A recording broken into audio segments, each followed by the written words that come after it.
제가 가장 세계에서 가장 좋아하는 음식점은 내거리 식당이라고 하는 음식점입니다. 제주도 서귀포시에 있습니다.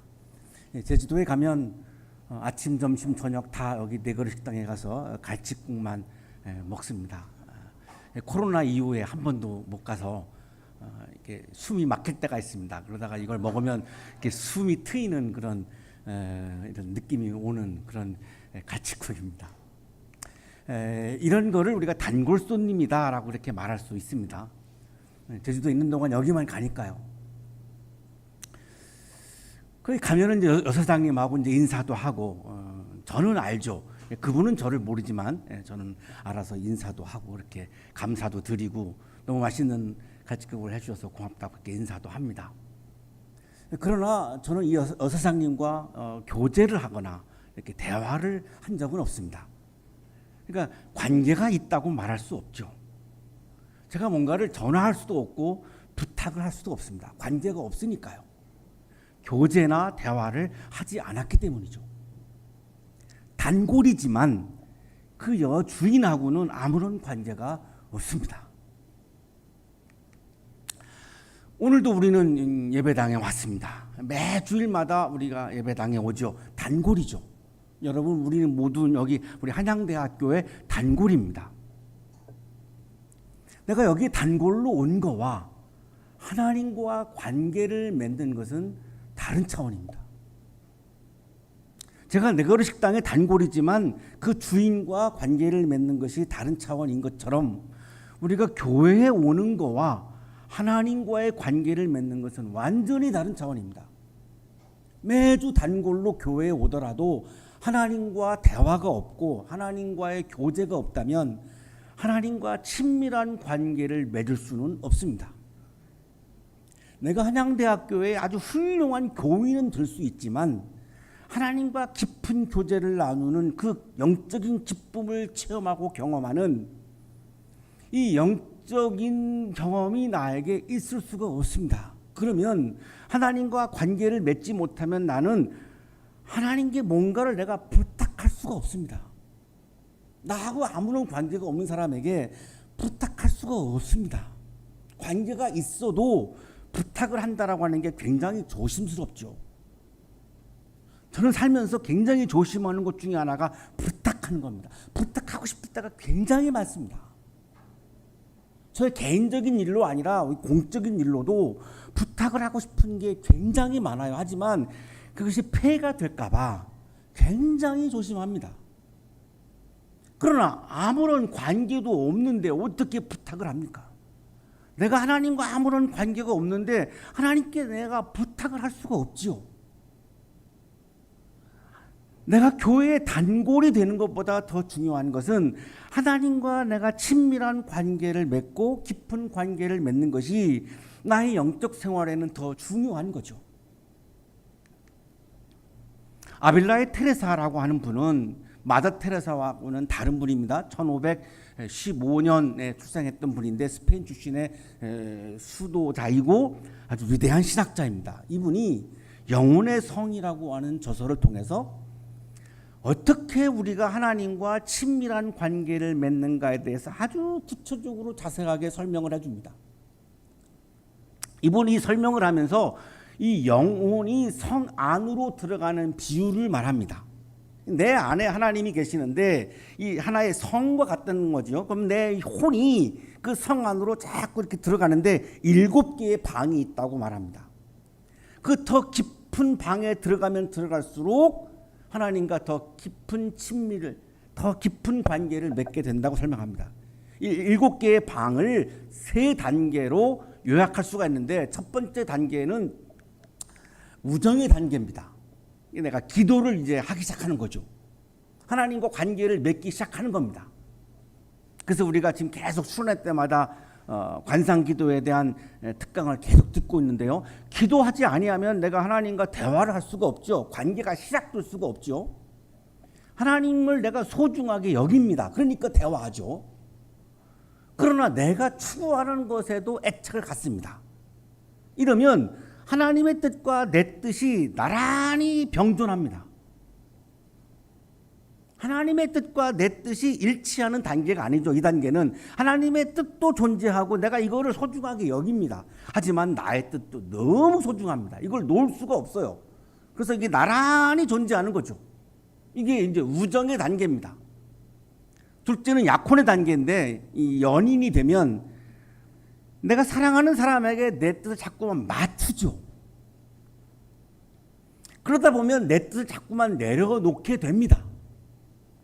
그래야 내가 사랑하는 사람과 내 뜻을 맞춰야 하나가 될 수 있으니까요. 그 하나가 되는 기쁨이 사랑의 기쁨이니까 한 발자국 한 발자국 더 이제 하나님께로 다가가는 단계죠.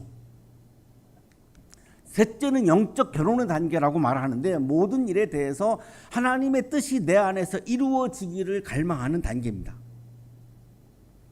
내 뜻은 즉 하나님의 뜻인 거죠. 하나님의 뜻이 내 뜻인 겁니다. 하나님의 뜻과 다른 내 뜻은 존재하지 않습니다. 하나님의 뜻이 즉 내 뜻입니다. 하나님의 뜻과 내 뜻이 일치하는 단계죠. 여기가 가장 하나님과 깊은 친밀한 관계를 맺는 이 성이라고 이 테레사가 그렇게 설명을 해줍니다. 우리들의 신앙생활의 목표는 여기를 향해서 가고 있는 거죠. 어떻게 하면 하나님의 뜻이 내 뜻이 될 수 있을까? 그 성 안으로 내가 계속해서 들어가는 것이 영적인 노력이고 내가 영적 훈련을 하는 과정과 단계이죠. 이것을 위해서 우리가 신앙생활도 하는 거죠. 오늘의 성서일과 본문인 잠언의 말씀은 하나님과 친밀한 관계를 강조하는 말씀입니다.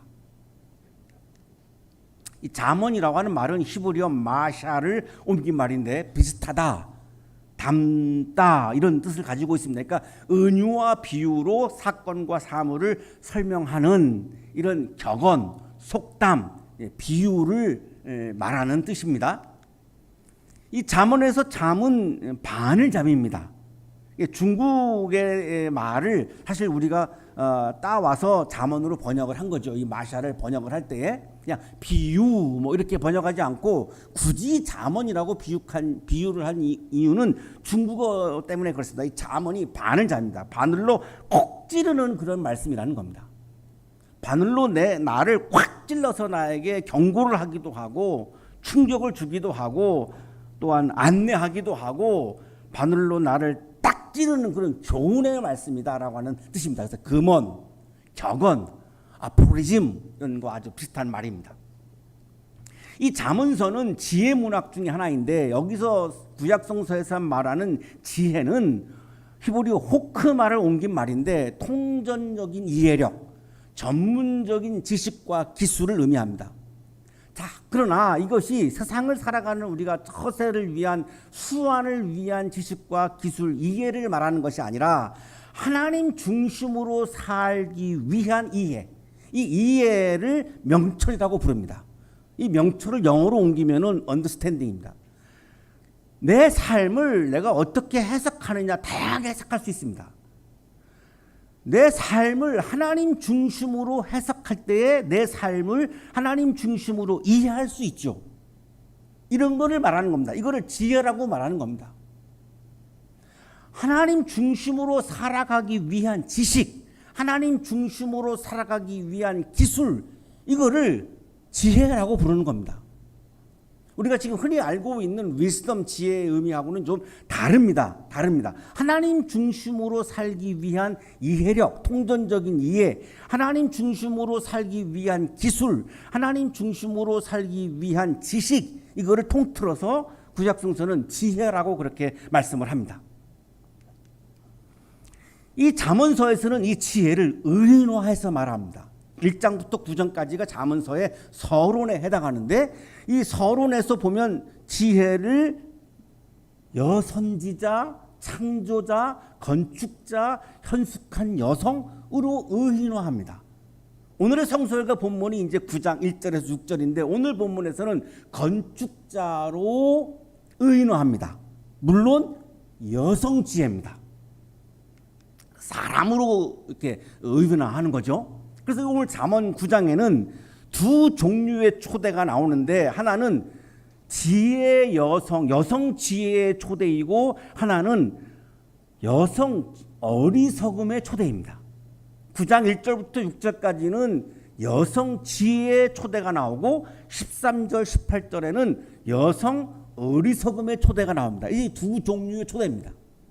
우리가 살아가면서 늘 두 종류의 초대를 받으며 사는 것을 전제하고 있습니다. 우리는 모두는 오늘도 두 종류의 초대 앞에 서게 되는 겁니다. 이거를 선택하는 것은 내가 하는 겁니다.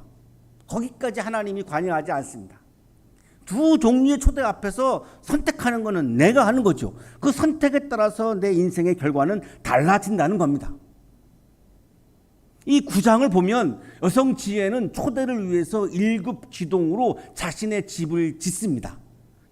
사람을 초대하기 위해서 집을 줘요. 근데 이 집이 완전한 집이에요. 조금 이따가 보겠습니다만 완전한 집입니다. 여성 어리석음은 초대할 사람을 위해서 아무것도 하지 않아요. 그냥 수다만 늘어놔요. 굉장히 대조적이죠. 여성 지혜는 사람을 초대하기 위해서 굉장히 좋은 집을 짓고, 여성 어리석음은 초대를 하려고 하는데 그 초대를 위해서 아무것도 하지 않아요. 그냥 수다만 늘어놔요. 여성 지혜는 초대를 위해서 짐승을 잡아요. 그리고 포도주를 빚어요. 잔치상을 준비해요. 굉장히 정성이 담겨 있죠. 진실이 담겨 있죠. 여성 어리석음은 잔치 준비를 하지 않아요.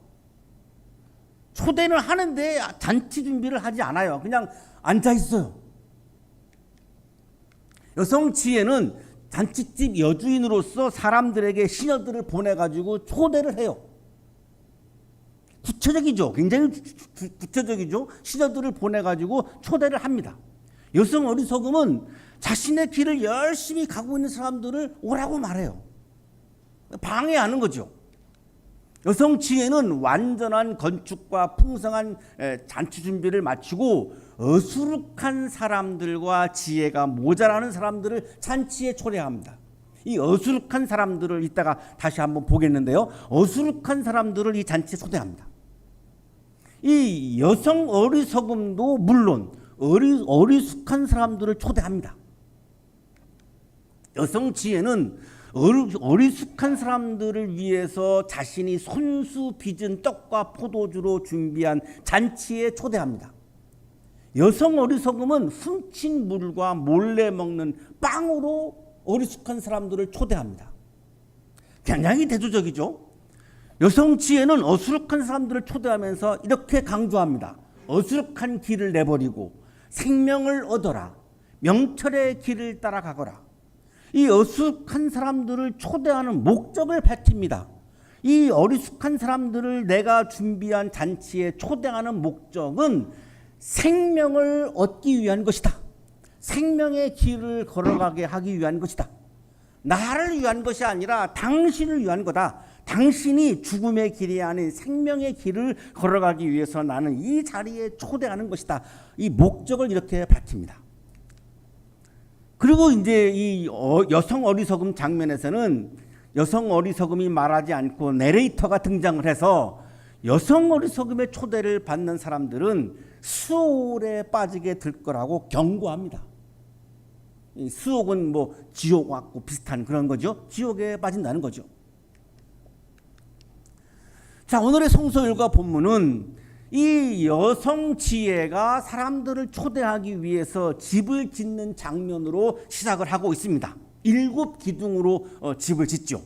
이게 7 기둥의 의미가 뭐냐? 성사학자들이 굉장히 논란이 많은데 가장 그냥 보편적인 것을 본다면 우리가 알고 있습니다만 7이라고 하는 게 완전수죠. 그러니까 완전한 집이라는 거죠. 아주 온전한 집이라는 거죠.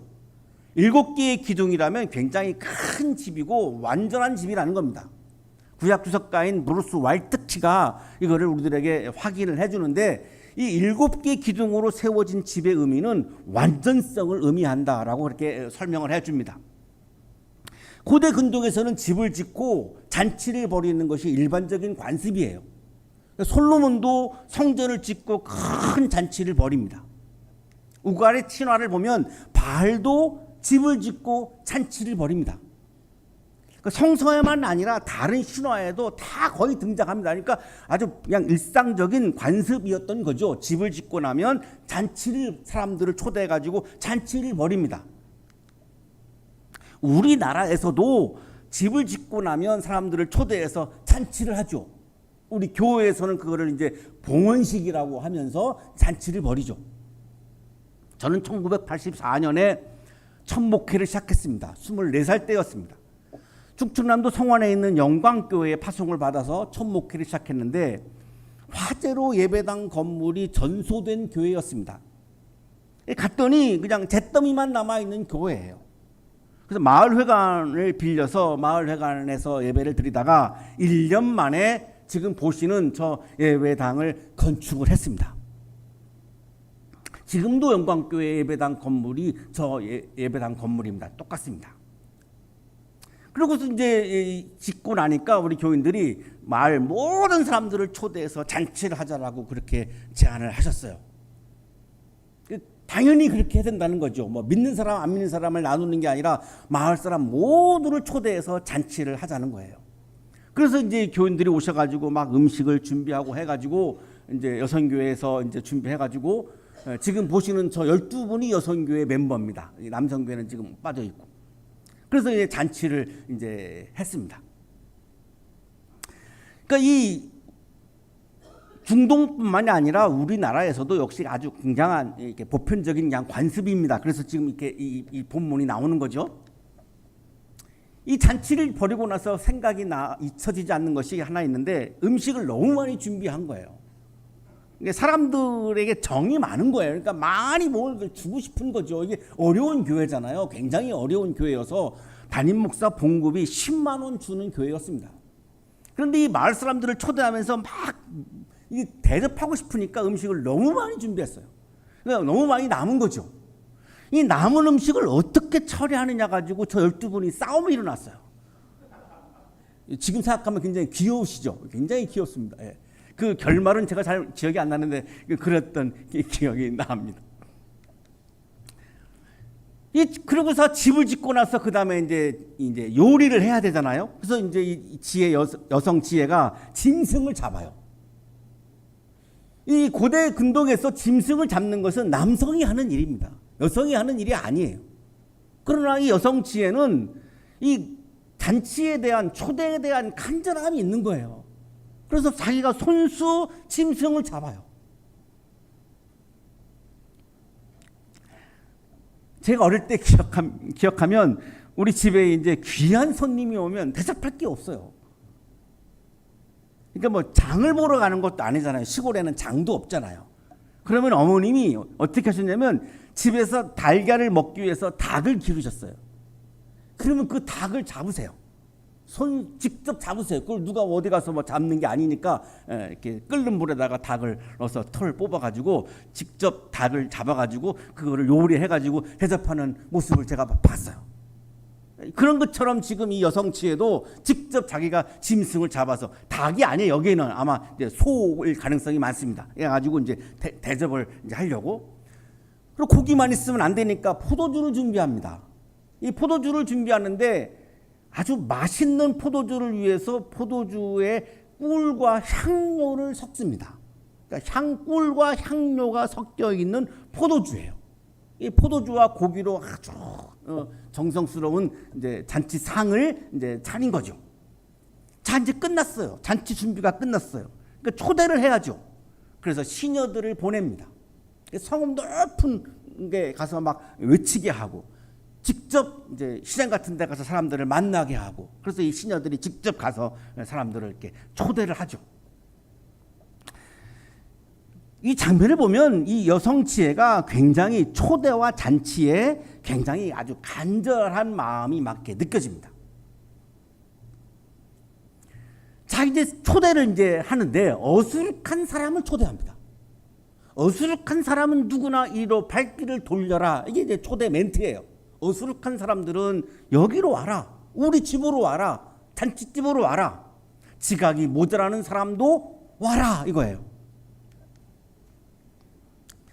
이 어수룩한 사람은 어떤 사람을 말하냐면 방향 감각이 없어서 악으로 기울어질 수 있는 단순한 사람입니다. 영어 성경에는 simple 이렇게 나옵니다. 그러니까 굉장히 사고가 단순해서 누가 말하면 여기 쏠리고 누가 말하면 여기 쏠리고. 오늘 날씨 좋은데 예배당에 뭘 가, 우리 그냥 어디 놀러 가자. 그러면 그래? 이렇게 막 쏠리는 거죠. 쉽게 쏠리는 거죠. 그러니까 지조가 없는 거죠. 이걸 어수룩한 사람이라고 지금 오늘 이 잠언은 지금 표현하고 있습니다. 잠언 1장 32절에 보면 어수룩한 사람은 내게 등을 돌리고 살다가 자기를 죽이며 하나님으로부터 등을 돌린 사람을 의미합니다. 하나님으로부터 등을 돌리자는 말에 솔깃해가지고 그냥 등을 돌려버리는 거죠. 이 여성 지혜는 이거를 굉장히 주목하는 겁니다. 하나님으로부터 등을 돌리고 나면 너의 삶이 어떨까? 당신의 삶이 어떨까? 행복할까? 기쁠까? 이거를 지금 생각하는 거예요. 하나님으로부터 등을 돌리면 사랑과 정의로운 삶을 버리게 된다는 거죠. 이것이 사랑의 길이다. 이것이 정의의 길이다. 이런 고민을 하지 않게 된다는 겁니다. 욕망의 늪에 빠져서 기쁨을 상실한다는 겁니다. 내가 아무리 가진 것이 많아도 사랑의 길과 정의의 길, 하나님이 계시는 길에 내가 들어서지 아니하면 그냥 욕망의 늪에 빠져버리면 내가 아무리 가진 것이 많아도 기쁨이 없다는 거예요. 그 가진 것 때문에 내가 오히려 더 불편해지고 더 힘들어진다는 거죠. 그래서 의미 없는 불행한 삶을 살게 된다는 겁니다. 여성 지혜는 바로 이러한 어수룩한 사람들에게 하나님께로 돌이키라고 지금 강조하는 겁니다. 권면하는 거죠. 왜냐하면 거기에 진정한 기쁨과 행복이 있다는 거예요. 구약주석가 권지성 교수는 이 4절에 지혜가 우리 영혼의 핵심이라는 의미가 담겨 있다고 주장을 합니다. 지혜가 뭐죠? 하나님께로 내 방향을 돌리는 겁니다. 하나님 중심으로 내 삶을 해석하고 하나님 중심으로 사는 내가 지식을 가지고 살고 하나님을 중심으로 사는 내가 기술을 가지고 살고 내 인생을 이 세상의 사물과 사건을 하나님 중심으로 해석을 하는 겁니다. 그 지혜로운 삶에 내 영혼의 기쁨, 영혼의 행복에 가장 핵심이 담겨 있다라고 보는 겁니다. 자, 지혜 여성은 초청합니다. 와서 오라는 거예요. 오라는 거예요. 와서 내가 차린 음식을 먹고 내가 잘 빚은 포도주를 마셔라. 4절에서는 돌이키라고 이렇게 부정적으로 말하고 5절에 와서는 긍정적으로 오라 이렇게 말씀하죠. 오라, 먹어라, 마셔라. 왜 이 식탁을 준비하고 이 식탁에 오라고 할까요? 식탁 교제를 통해서 친밀해지기 때문입니다. 우리가 사람들을 식탁에 초대해서 같이 식사를 나누는 목적 중에 하나는 친밀해지기 위한 거죠. 같이 밥을 먹고 나면 친해집니다. 밥을 먹으려면 입 벌려야 되고 입을 벌리면 속이 다 보이기 때문에 서로가 속을 보이고 나면 가까워질 수밖에 없어요. 그래서 가까워지고 싶을 때 식탁 초대를 하게 되죠. 트럼프 롱맨 3세라고 하는 구약주석가는 이 초대는 친밀한 관계를 위한 것이라고 설명을 해주는데 고대 근동의 분위기를 설명해 줍니다. 고대 근동에서 한 여자가 남자를 식사에 초대하는 것은 성적인 의미를 지닌다. 집으로 내가 한 여성이 집으로 남성을 내가 초대해서 식사를 하자라고 하는 말은 성적인 관계를 맺자라고 하는 것과 같은 말이라고 하는 겁니다. 고대 근동에서는 그렇게 이해했다는 거죠. 여성 지혜가 원하는 것은 남자와의 친밀한 관계입니다. 여성 지혜가 지금 어수룩한 사람들에게 지금 권면하는 것은 하나님과의 친밀한 관계입니다. 거기에 진정한 기쁨과 진정한 행복이 있다는 겁니다. 어수룩한 길을 내버리고 생명을 얻어라. 하나님으로부터 등을 돌렸던 내가 다시금 내 삶의 방향을, 존재의 방향을 하나님을 향해라. 거기에 생명이 있다. 거기에 기쁨이 있다. 거기에 행복이 있다. 명철의 길을 따라가거라. 그래야 내가 하나님을 이해할 수 있고 하나님 중심으로 내 삶을, 현재의 삶을 내가 이해할 수 있다. 이게 명철입니다. 여성지혜는 최종적으로 하나님으로부터 등을 돌린 어수룩한 사람들에게 회개를 촉구하고 하나님께로 돌아올 때에 사랑과 정의의 자리로 돌아올 때에 생명을 얻는다고 강조합니다. 생명을 얻는다라고 하는 것은 무슨 말일까요? 하나님으로부터 등을 돌리면 제가 내일 그냥 이 목숨이 죽을까요? 그런 의미는 아니죠. 생명을 얻는다는 말은 내가 진짜 살아있는 거죠. 죽은 거와 같이 살아있는 게 아니라, 마지못해서 사는 게 아니라, 죽지 못해서 살아가는 게 아니라 진정으로 기쁨이 넘치고 생명력이 넘치고 진짜 살아있는 거죠. 이거를 다른 말로 하면 하나님과 친밀해지는 것, 복과 기쁨이 가득한 것, 사람답게 사는 것, 하나님의 형상답게 사는 것을 말하는 겁니다. 이렇게 살아야지, 내가 1년을 살더라도 이렇게 살아야지. 10년을 사는데 죽지 못해서 산다고 한다면 그건 살아있는 게 아닌 거죠. 왜 우리가 죽지 못해서 살아가는가? 하나님으로부터 등을 돌렸기 때문이다. 사랑과 정의로부터 등을 돌렸기 때문이다. 지혜를 잃어버렸기 때문이다. 이 여성 지혜는 지금 이거를 강조하고 있는 거죠. 만투한 추기경은 베트남이 공산화되고 나서 13년 동안 감옥 생활을 합니다. 이 감옥 생활을 하면서 하나님의 음성을 듣는 영적인 체험을 합니다. 이 하나님의 음성은 하나님과 하나님의 일을 구분하라는 음성이었습니다. 너는 하나님과 하나님의 일을 식별해야 한다.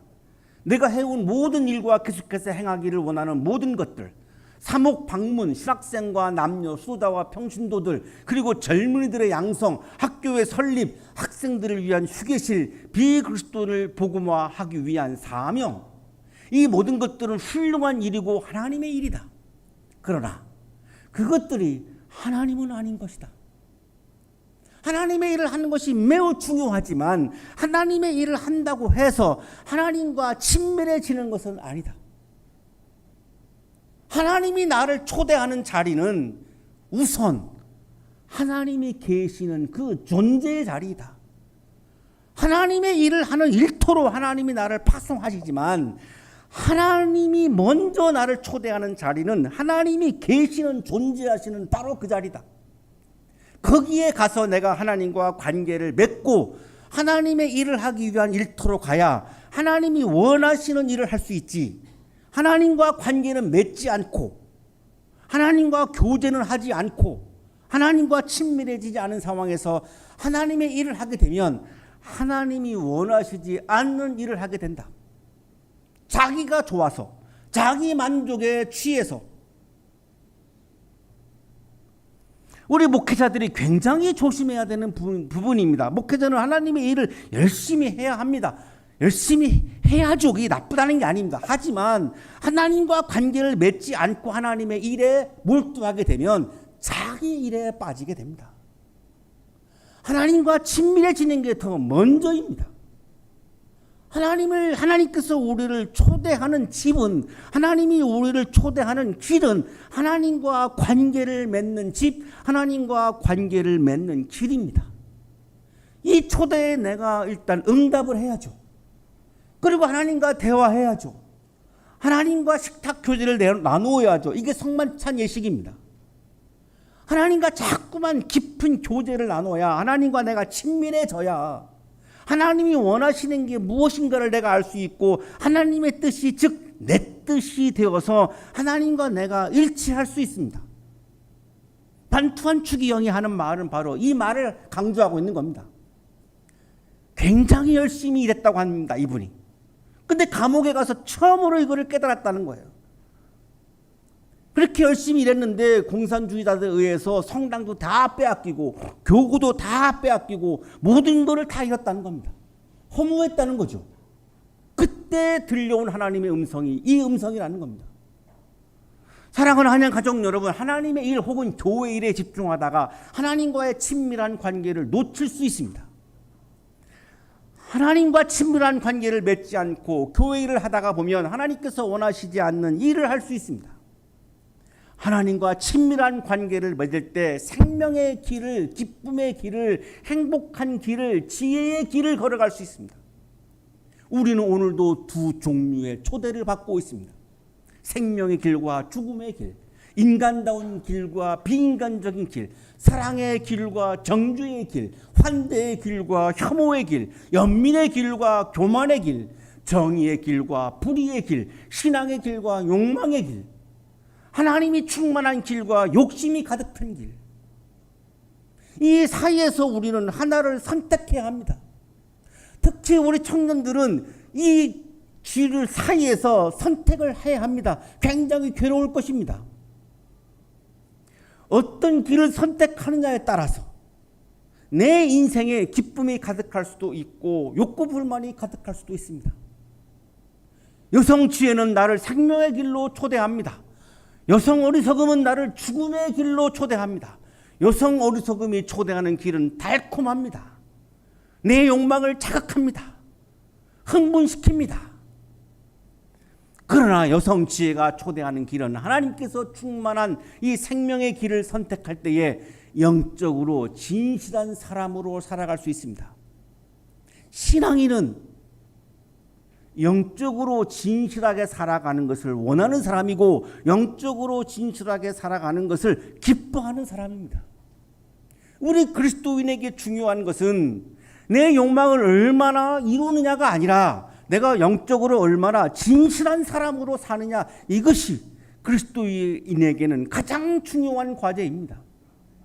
하나님과 친밀해지는 영적인 기쁨이 충만하시기를 간절히 축원합니다.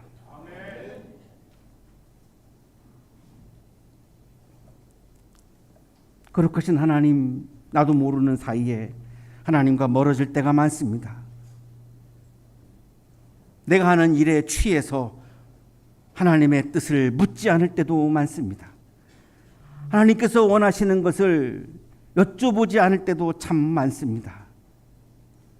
우리의 믿음을 깨워주시고 우리의 지혜를 깨워주셔서 하나님과 더욱더 친밀해지기 위해서 매일같이 일상에서 영적인 노력을 하는 그리스도인으로 살게 해 주옵소서. 그래서 지혜의 길을, 생명의 길을, 기쁨의 길을, 행복의 길을 오늘도 아름다운 모습으로 걸어가게 하여 주옵소서. 예수 그리스도 이름으로 기도하옵나이다. 아멘.